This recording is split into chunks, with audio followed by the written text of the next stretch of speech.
verset 15. Professons la vérité dans la charité. Il veut que nous croissions. Il veut que nous croissions. C'est ça la volonté de Dieu. Il veut que tu croisses. Bien-aimé dans le Seigneur, nous avons un Dieu puissant. Nous avons un Dieu fort qui veut ta prospérité. La Bible dit dans Psaume 35, le verset 27, qu'il prend plaisir à la prospérité de son serviteur. Dieu prend plaisir à la prospérité de son serviteur. Vous allez voir avec moi que la Bible est très claire sur ces points, que Dieu prend plaisir à la prospérité de ce serviteur. Quand tu prospères, Dieu prend plaisir. Quand tu avances, Dieu frappe les mains. Quand tu réussis, Dieu acclame. Quand tu te maries, le ciel est content. Que personne te trompe. Oui, effectivement, la Bible dit, quand une âme se convertisse, la fête est au ciel. Oui, retournons aussi dans la parole. C'est lui qui est un vrai serviteur. L'autre, c'est un faux. Et chacun dans son petit coin. Je vous dis une chose, bien aimé, la rétrogradation n'a pas de symptômes. Mais tant que vous avez bien aimé, que yo, ozonga sima, yeba que zali volonté zambete. Quatrième témoin, premier témoin qui est Éphésiens 4:15. Deuxième témoin, 3 Jean 2. Troisième témoin, 2 Corinthiens chapitre 3 verset 18.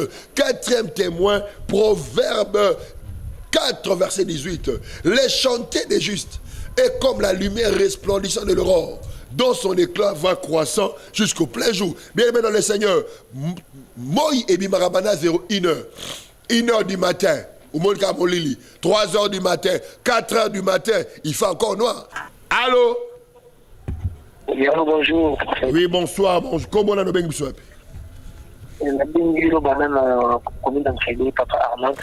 La commune d'Ancélé, Papa Arnaud, de l'Engizamba Saloni. Papa, pour on dit Makenza Mbaye Bio. Et là, normalement, le plus grave, tu as un bon cœur, mais c'est-à-dire en retour, ils allaient rater. Tout ce que tu fais de bon, mon remarquera bolingo, pesarabatu, et zonga pas c'est ça. Amen.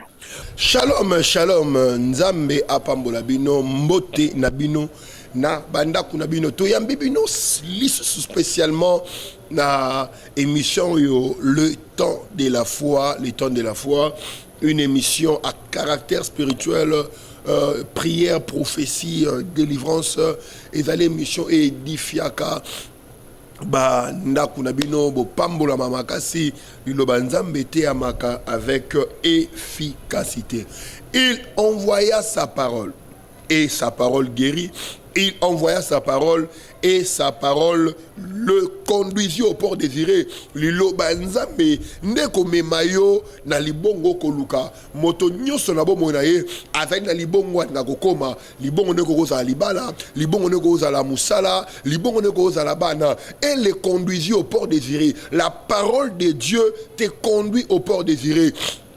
Yango benga papa benga maman, le prophète lelo dont les choses marchent est en direct na ba etandeke na bino moteli susu et nzambe apambola bino.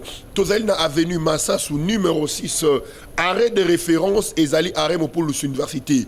Pour la bande ko bazo ta chango bokozwa commune yangaba bokiti na commune ba moto à 3 pneus bobisibino ba kitano na arrêt Mopulu avenue ezali Massasu numéro 6 pour la bato ta lukunga funa toutes ces choses là bokita na rond-point ngaba ba moto à 3 pneus ba kitano na arrêt Mopulu avenue ezali Massasu numéro 6 arrêt de référence yango wana Mopulu Université. Ba numéro de téléphone to ba d'abord pour la bande de Kokoma mingi na WhatsApp.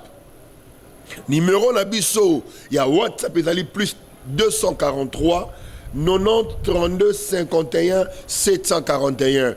90 32 51 741. Numéro, il y a WhatsApp, il y a moi bomoni déjà, il y a moi ils ont affiché. Beaucoup de nabiso, boben nabiso, toko répondre bino. Ba numéro nabiso ezali 081 88 9008 084 706 76 10 097 44 78 320 et tout ça à 090 67 00 374. Déjà lobby à partir il y a 7 heures juste.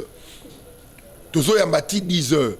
Donc il y a 7 heures Bayambi okei. Toujours yamba de 7h à 10h. De 7h à 10h, avenue Massassou numéro 6, commune Yangaba, référence à Remopou. Naolingana, ingéniosité, ingénieur Jonathan Ilunga, après Sabiso, témoignage, bongo, tozonga juste après. Frère Benjamin a eu tato la monnaie Nzambe ya AGK ou ya Salelier, aza policier. Alors ça fait 2 ans avant d'être boye. Baye ba botole carte na ye ya ba policier na ba konzi na ye.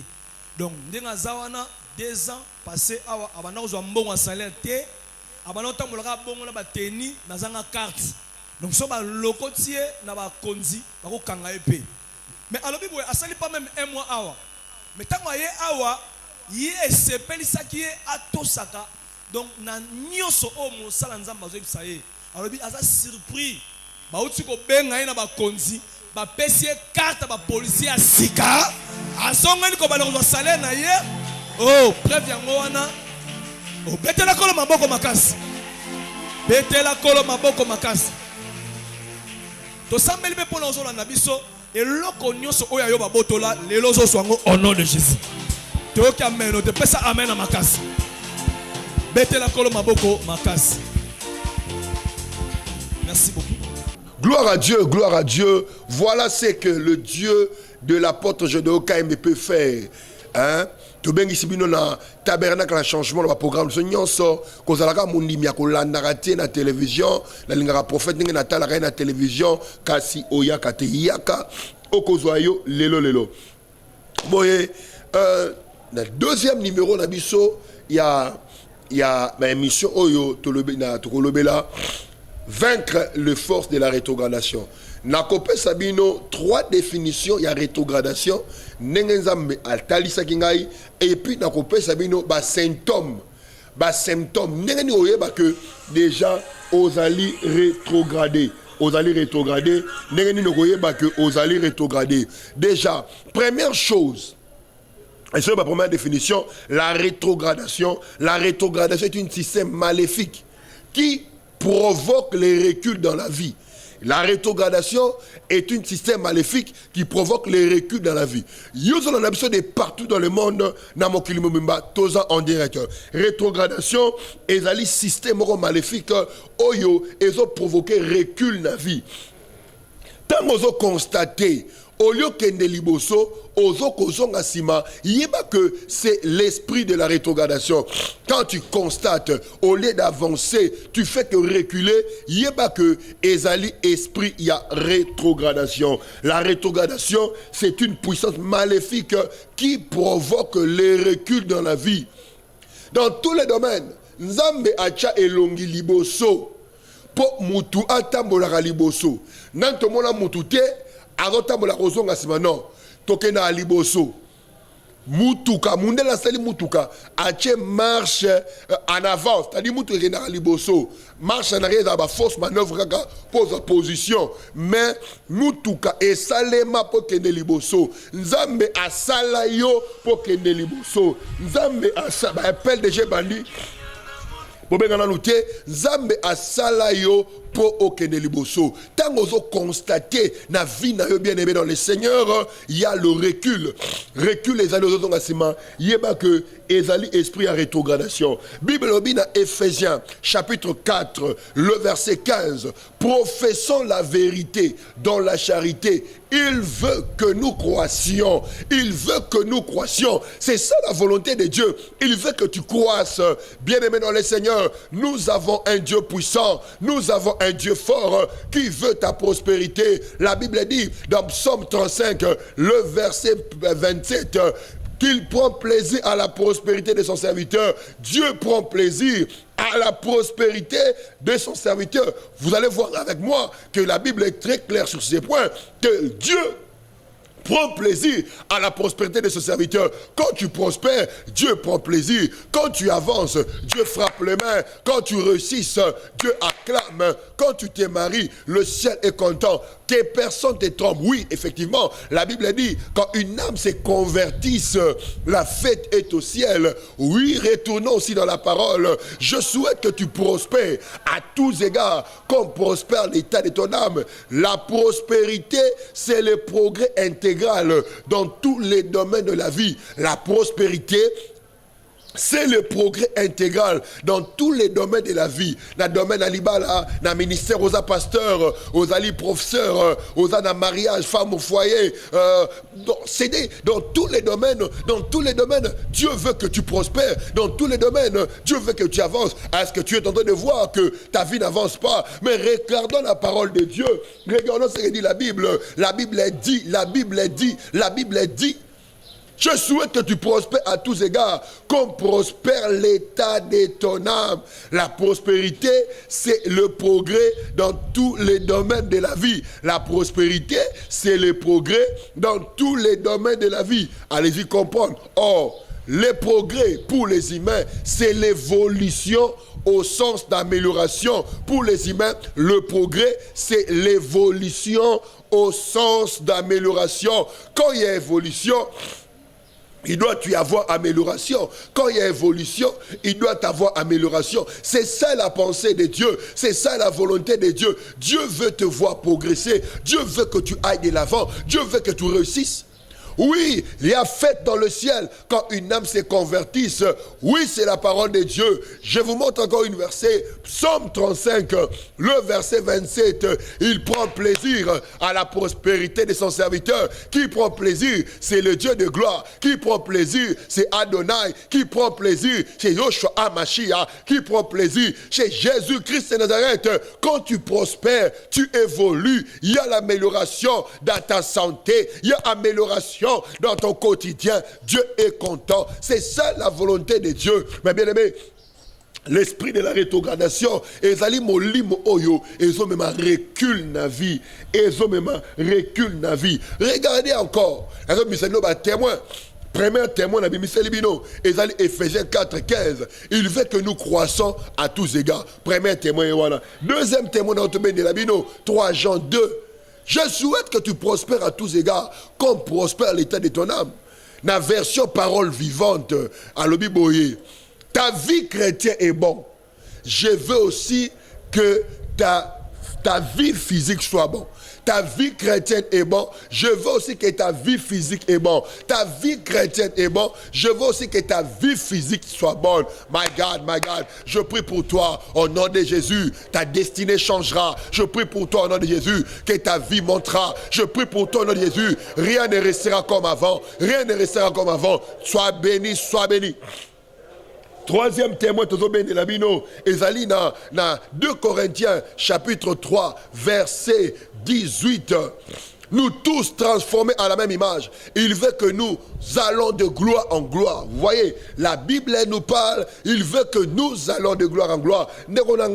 Oui, c'est bien d'être chrétien. Mais vous savez une chose. Je vais vous dire, nous ne passons pas à la télé pour faire les comédies ou la comédie. Mais nous passons à la télé pour exposer le grâce. Aujourd'hui, dans le Congo, pasteur basakolaka basuna nzambe te bakomaka na kisi pasteur sérieux ka batera liloba nzambe. Non, ça c'est aberrant, ça c'est aller à la contradiction de la parole de Dieu. Qu'est-ce que la Bible dit dans Romains chapitre 11 le verset 29? Les dons et les appels de Dieu sont irrévocables. Donc, na appel à Nzambe est irrévocable. Nzambe soka beng mosali apesi likabo alongolane likabo anate. Alongolane likabo anate. Yango bien-aimé dans émission pourquoi lelo bien-aimé dans se connecter, se connecter. Les dons et les appels de Dieu est irrévocable. Vous savez bien-aimé dans le Seigneur, aujourd'hui le diable est en train de rétrograder notre église. Aujourd'hui au Congo, le diable est en train de rétrograder notre église. Il y a des polémiques qui battent son plein. C'est lui qui est un vrai serviteur, l'autre c'est un faux. Et chacun dans son petit coin. Je vous dis une chose bien aimée, la rétrogradation n'a pas de symptômes. Mais tant qu'on a bien aimé que yo ozonga sima yeba que zali volonté nzambe te. Quatrième témoin, premier témoin qui est Éphésiens 4:15, deuxième témoin 3 Jean 2, troisième témoin 2 Corinthiens chapitre 3 verset 18, quatrième témoin Proverbe 4 verset 18.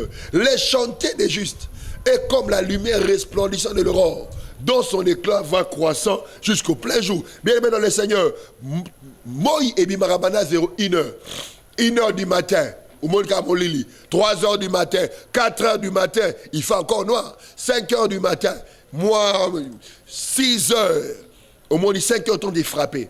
Tu te comme à 12 heures, bien aimé, quand c'est comme au Christ, moi dans Zambé, alors la moya tongo. Na ina molile ezali mais plus ozopese ton nzambe akobrier na sambeli pona yo ozongenga au nom de Jésus na sambeli pona yo ta vie connaîtra de l'impact, ta vie connaîtra du changement, ta vie sera touchée. Les dons et les appels de Dieu sont irrévocables. Prophète, lelo, dont les choses marchent devant vos écrans. Tombez là, téléphone, au ben un numéro oyo. Numéro ya WhatsApp. Numéro ya WhatsApp est ali 090 32 51 741. Numéro ya WhatsApp. Tu as mis appel oyo. Allô? Oui, allô, bonjour. Oui, bonsoir. Bonjour. Comment on a nos ben La commune d'Ancélé, Papa Arnaud. La commune d'Ancélé, Papa Arnaud, de l'Unizamba Saloni. Papa, Papa, pour on dit Makenzamba Yebio. Et là, normalement, le plus grave, tu as un bon cœur, mais c'est-à-dire en retour, ils ont raté. Tout ce que tu fais de bon, mon remarquera bolingo, pesarabatou, et zonga palote, c'est ça. Amen. Pour ni m'appelle que Nzambe ayebi azomona yo ozaki na projet moko ya ferme mais ba promettait que mbongo mo fa ba pesa yo mais bana ba pesa promesse wana non ba réalisateur. Oui papa, nazomona ozala ndekono moko na Hollande ya moi c'est comme on est Eugénie. Mais ça fait plus de 3 ans 4 ans boloba la nete. Oui, papa, toujours un problème. Bon, ça qui m'a problème parce que yo teka ki le pangu ya ba parents et j'ai na consigne. Poni magenza bazolo bokenda bangola mais simbate. Oui, papa, na kila. Obotaba na 5 n'est-ce pas? Oui, oui. Moi la no ali bossa za lokwa ki azalo kwa ba mental azalo ko la net moi anormal comme ça. Oui, on a papa, on a problème tout le mental. Est-ce que on dit magenza balinga kao? Ça les forêts à moi, on a lobby pour recevoir en face. Nous avons une commune en Ngaba. Avenue d'Ali Massassou numéro 6. Massassou numéro 6. Boyana et lobby. Merci, mon frère. Merci. Lélo, dans les choses marchent. Ton lobby, numéro à WhatsApp. Numéro à WhatsApp est ali 090 32 51 741. Numéro à WhatsApp. 090 32 51 741. Bengabiso na ba numéro o ezali 081 88 9008 084 706 76 10 097 44 78 320 090 67 00 374. Toyambi appel oyo. Allô? Allô papa, bonjour. Bonsoir, comment on a bengi bisoapi? Oui, on a bengi à partir à Iten. Nazoka. Kombo nangai mama Elohi. OK. Olingiza masaloni. Papa, naza makambo ebele na kati ya ndako na comprendre te biloko ezobunga ngai yango na dina trouver prophète pour na yebi yenda opesa nga solution. Yesu na pesa ka solution la zela prophète. OK. Mama bondela mingi makasi parce que pendant zoloba awa d'abord qu'on est jaba nototi. Makambo zo mono yo salema 1. Nzamba tali sino loti 3 fois matanga na famille. Nzambe.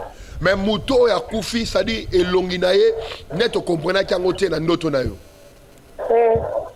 Papa. Voilà, c'est-à-dire l'esprit des morts nandaku tango remarqué biloko ezobunga kana ndaku ezali esprit des morts. C'est-à-dire muto abomba ke longi, mowe abomba ke longi ezalaki yo. Yaka lobi na tonga partir à 7h. Avenue Zali Massassou numéro 6. Allô? Nazoka papa. Avenue Massassou numéro 6, yaka na tongo à partir à 7h. Na koyamba na ko bonde la pona yo, toko pas mais l'esprit des morts, pe na ko yebso ma muso en face. Nzaba pa mula. Merci papa. 0090 67 00374 090 67 00 374 097 44 78 320 084 706 76 10. Toyami appelle.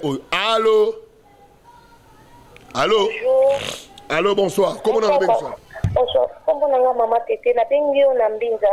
Oui, maman Nazoka. Est-ce que makambu oyo lobaka eza solo po ngana yena yeba est-ce que makambu solo lobaka eza solo? Soki makambu lobaka eza solo. Yo lingo yeba na l'action que maman lobaka eza solo. Na ndinga yeba. Ya liboso komono et génité. Yangwana papa. Komono mampuya Brigitte. Yangwana. Yami bale oza lipasa. Yangwana papa. Yami satu oteka makala liboso porta ndako. Nenda la kisi. 4 mois. Mobali a atoko kimo année passée.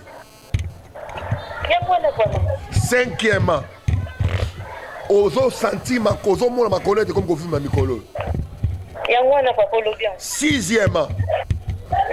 Au défi saka babilo ka mike utaka maneti ba mbisi ko kabilo mo ba tu ba futa ko ba mbongo te. Yangwana. 7e mois. Poni makenzamba omono lati sengle ya jaune ya basinga mike. Yangwana papa lobia. 8e mois. Ozana mwana moka lali pembe na lati culotte rouge a tolo polele. Yangwana. Lelo dans les choses marchent. Yoza mutu atembe tombola ba numéro na benga na numéro to bandeli 081 88 9008 081 88 9008 081 88 9008 084 706 76 10. Toyami appelle Oyo. Allô? Allô? Allô, bonsoir. Bonsoir, Baba Tombola Mngongo na yo. Comment on a bien mis wapi? Papa Christian depuis Congo. Pardon? Christian depuis Petro Congo. Depuis Petro Congo, l'Inza me apporte je dois KMB AGK Saheloni. Pardon? J'ai tout payé. Ça fait 9 ans et mon fils n'a pas dit papa. Zé Mezoyate. Oui, on a eu parce que la ça fait 9 ans, Zémi Ezoyate. Oui. Si ça a mon alibala, papa, si ça a mon alibala, le pesa mon ndambo etikala ndambo. Moi, sinon, j'aurai basé, moi, ça va fausse couche. Oui. Alors, ça va avortement, ça, mes côtés bimi, ma grossesse arrêtée, c'est ça, non? Oui. Voilà. Et puis, on a mis sur Molimo. Tu y as menacé l'oncle de ta femme. Papa. Bah, on t'a rappelé makamou ya bambongo, bakambongo alibala etikalaki. Mais toi, tu as fait l'impoli, tu as menacé l'oncle de ta femme en lui chassant de ta maison. Papa, avec les Yaka Lobi n'attend à partir à 7h. Avenue Massassou numéro 6, commune Angaba, référence à Remopoulos Université. Yaka Lobi n'attend à Torosola, Nzama Pambola.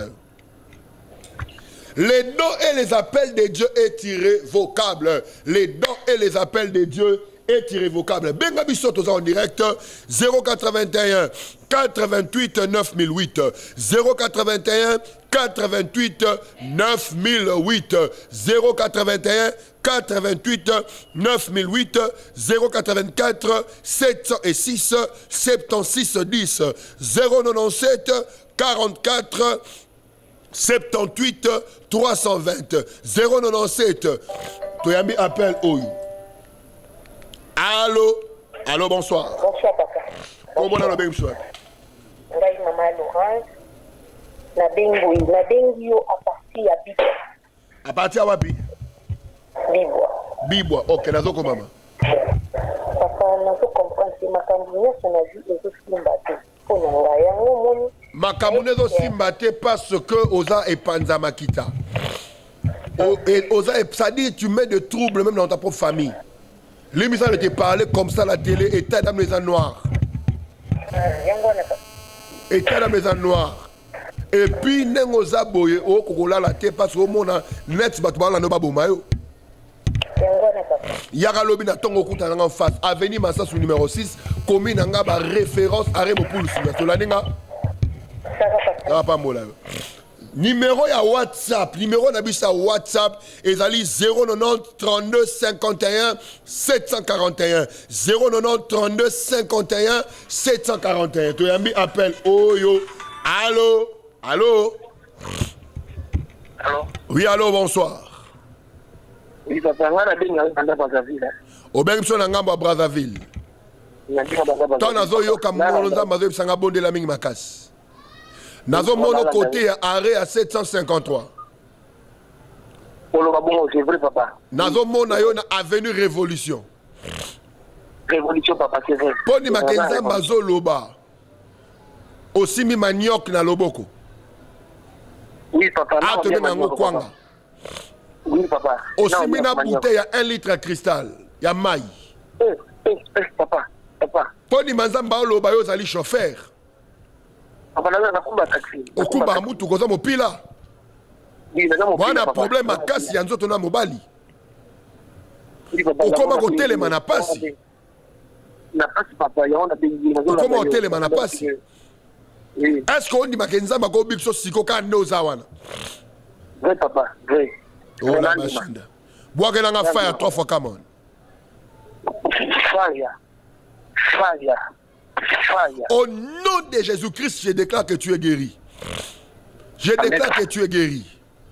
Amen papa. Poni magenza bazolo bozola na émission na boutique moko wana. Il a na boutique voilà, il y a un chauffeur. Oui, mais je vais faire ça. Okitaki po somba eloko kolia. Ofumi manyo kwanga, okoti na boutique somba sardine. Oui. Na mai, ozala mai déjà il y a 1 litre de Christ ozala ngodi na mabongo na wana. Obiki sami na kombo na Yesu. Obiki sami. Au Kangola. Brazzaville, l'homme de l'eau, déjà programme ya Brazzaville les obima.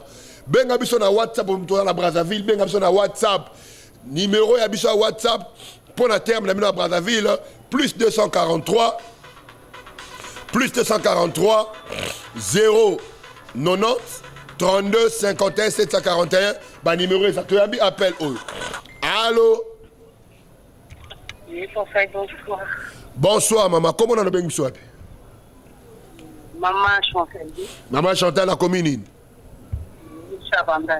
Nabanda, est-ce que je peux parler pour toi, madame?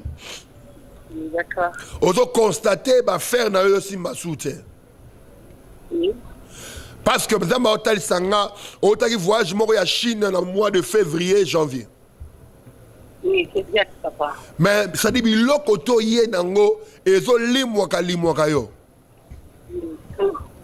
Poni makenzam eloko esali obenga nzamba so eza lokuta obeza lokuta oremake mbongo ebele na compte na banque no elimwe mais balobi ke yo mo mtu kenda ozwango mais yo lobi okenda e banque te c'est l'esprit de la sorcellerie nani kombo na ye Brigitte c'est ma soeur. C'est ta soeur? Oui. Combien de fois là le loti azolanda yo? Plusieurs fois.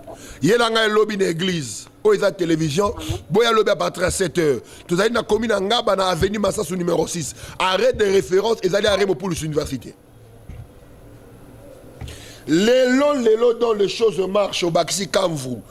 Pour la bande de à Brazzaville, numéro à WhatsApp, yango wana, boko mabobenga, toko sungabino. Allô? Allô? Allô, papa, bonsoir, prophète. Bonsoir, comment on a le sur wapi?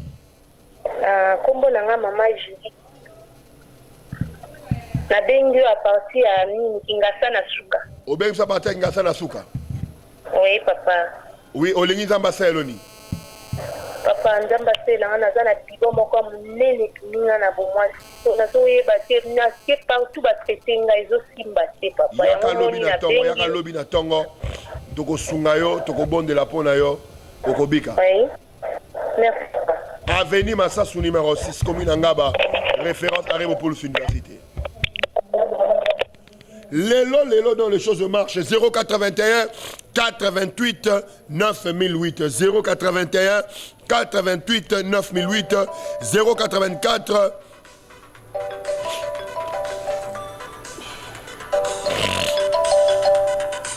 Oui, allô? Allô? Bonsoir, l'homme de Dieu. Bonsoir, comment on a bien shop? Le frère Théophile. Depuis quelle commune? Ngalem. Depuis la commune de Ngalem à Winazoka.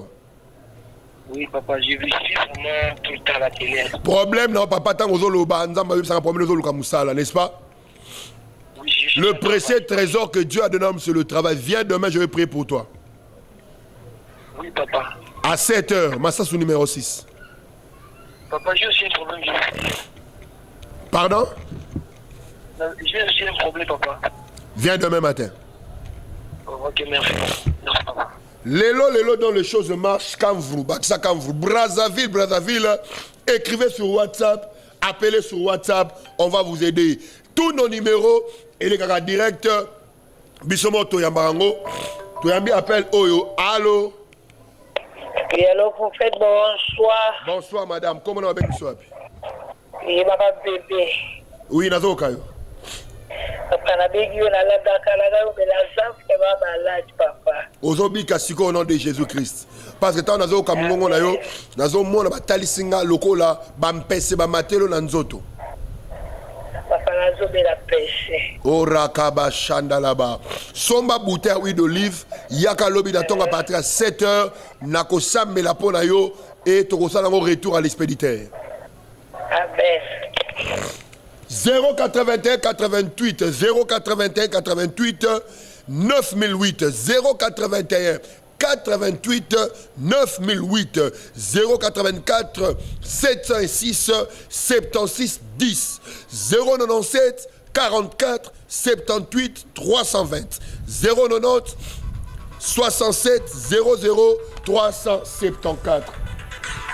Toyambi appelle Oyo. Allô? Allô?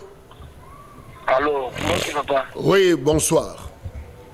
Papa, nous avons allé à l'hôpital là, nous connaissons Zobila, il y a un bendio. Nous avons la bille à l'hôpital. Oui, nous sommes à l'hôpital. Olisa Masani. Obiki sende kono mapona ngati papa ndeko na ngati da Zobila to C'est gars na sambe la pone. Seigneur. Et alors? Au nom de Jésus-Christ, je déclare que tu es guéri. Tu es guéri et ma casse est zongi panayo na combo na Jésus-Christ. Amen. Amen. L'intervention surnaturelle est là, l'intervention surnaturelle est là. Si vous êtes d'accord, on a Montréal, Jonathan Ilunga, un élément et tout juste après. Jésus.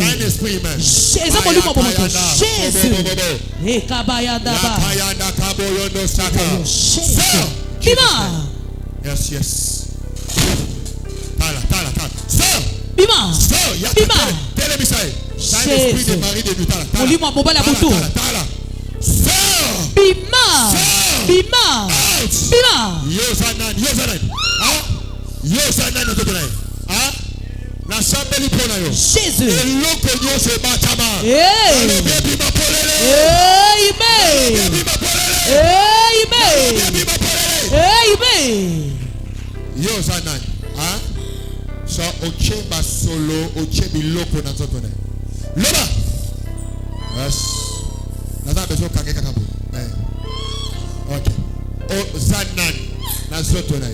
In Jesus' name. Nakombo In Jesus' name. Nakombo na Yesu. In Jesus' name. Ekababo In shande. Jesus' name. Jésus. In Jesus' name. Jésus. Tell him. Yozanan. Ah. Oh zanan na zotone. Ah. Loba. Waga fire toi for come on. Fire, fire, fire. Waga fire toi for come on. Fire, fire, fire. Lobe loko nyoso. Eloko nyoso. Oye lokanga. Lelwe pimba. Lelwe pimba. Nakandi bangwano taj. Nakandi bangwano taj. Ekababo. Mobali nyoso butu na kandi ano taj. Jésus. Mobali nyoso butu na kandi ano taj. otage. Ekababo. Mobali nyonso abutu natangi en otage. Ekamanda. Natangi bango en otage. Ekamanda. Natangi bango en otage. Ekababo. Natangi bango en otage. Jésus. Natangi bango en otage. Jésus. Jésus. Tina toi frère. Jésus. Bima. Bima. Bima. Bima. Ya. Ekababo shade. Roko boyotoko. Ekababa. Yes. Zamba saleloni. Limumu passe. Et ça lui tombe l'année. Limumu passe. Baba qui est malade. Typhoïde il y a 2 ans. Et maintenant on sort limumu d'année. Il y a raison les gars. On peut maquiller en Polonie. Samedi passé. Zamba bédition. Jésus. Gloire à Dieu, gloire à Dieu. Et ça, les marades tabernacle à changement. Baneko moni baye, baneko on a appelé quand le gros yo, baya ba kutana nanzamba lelo makambu échangea. Bien-aimé dans le Seigneur, Nzambe aza bon, Nzambe alingio, Nzambe aza na bosenga na yo. Rapidement, et matinga na esprit na kosenga ndeko Jonathan Ilunga apesa biso elema oyo, maladi nyonso mokili papa wana, maladi nyonso abela. Mais tant que Nzambe apoje donc ba bigisa ye juste après riche. Regarde-toi le lundi tu étais ici, tu étais complètement. Na opesa Nzambe nanga merci. Oui. Nga na yaki na kati na bisika oyo babenga kinga akufa lobi. Jésus. Akufa lobi maladi nyonso oyo ya mokili oyo ezaki na nzoto oyo. Tension, sida, nyonso oyo babengi maladi, prostate, nyonso AVC ezalaki na kati na nzoto oyo. Mais Nzambe ya apôtre Gédéon Kayembe asali. Nzambe naza komiyoka ndenge nazalaki Nzambe akela kunga. Nyonso nazalaki na ngo maladi ndenge Gloire à Dieu. Dieu fait des choses. Na lingi yo poya. Na ba problème na yo. La Bible dit les dons et les appels de Dieu est irrévocable. Les dons et les appels de Dieu sont irrévocables. Dieu ne retire pas son onction. Quand vous ne trompez pas, bien aimé dans le Seigneur, si Dieu te donne un don, il t'éticali. Yako zoyo lelo. Yako zoyo lelo. Lobby déjà dans ton nom. À partir il y a 7 heures. Nazoyama, tu as mis appel. Allô? Bonsoir papa. Bonsoir maman. Comment on a bien soir? Kombo na ngai mama na Gisèle Kapinga. Ova na komini. Na vandi na bandade. Voilà. Mais comment beza lokuta mama molmo beza lokuta mama. Pona nini yo oza na motema ka okosa. Papa ngena mikano na yeba papa. O mekanini. Mama kosala rabote. Lelo dont les choses marchent. Comment on a vu ba numéro ils affiché au bas de l'écran, comment na WhatsApp tu peux répondre yo et puis lobby déjà n'attend nengo zona na biso boy. Nengo zona na biso boy déjà lobby na tongo. Lobby na tongo ya kokuta na biso en face. Molimo ekanga kwa eza molimo sorcellerie et chako kilo. Tu as des problèmes. Yaya baboko la capacité. Yaya baboko la capacité, baboko la capacité ma soeur. Baboko la capacité mon frère. Baboko la capacité yaya. Lobby déjà n'attend à partir à 7 heures. Yako kutana biso tozo yambayo, tokoye biso makampo na vina yo, peu okozwa yo lelo. To yambi appel oyo, allô. Mbote papa. Mbote. Papa na kulanda yo siko na télévision. Olobi papa. Na kulanda yo siko na télévision. Olingi nzamba saloni nozo na biso oui, olingi nzamba saloni. Papa na uti kupesa mwana moko mutu. Papa ils appellent le lokuta, tika ba lokuta wana. Ozo babe balinga la ba chiluba, c'est du mensonge, hein? Répands-toi bon la mtema na yo. On a besoin des gens qui appellent, qui ont des problèmes. Ton téléphone ouvert pour batouba na ba problème. Au Congo batouba na po sanzam. Au Congo batouba na besoin de prière. Ba na besoin de sakoli. Ba na besoin de solution nzambe. Yango toza en direct pour na bango. Ben abiso déjà na ba numéro au bas de l'écran. déjà toko yamba yo, toko sambe la pona yo, toko sakola pona yo. Lobi na tongo déjà. Même après mission benga biso, comme la biso na WhatsApp, lobi na tongo, toko yamba yo on dit, toko za la liboso no boy. Toko yamba yo. Allô? Oui, allô, papa, bonsoir. Bonsoir, comment on a bien soit? Maman Brigitte. Maman Brigitte, problème non ezali ngoyeba.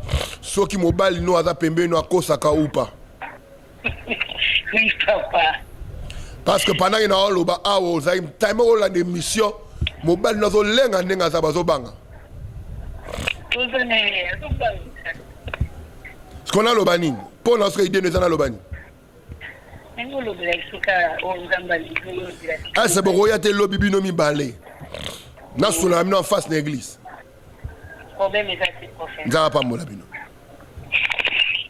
Lelo dans les choses marchent comme vous. Déjà lobby na tongo bah c'est combien de minutes pour te chiter. Lobby na tongo ya okutana biso awa la commune ngaba avenue Massassou numéro 6 référence à Remopulu sur université. Boye nzambe apambola bino tomonani mbalekoya.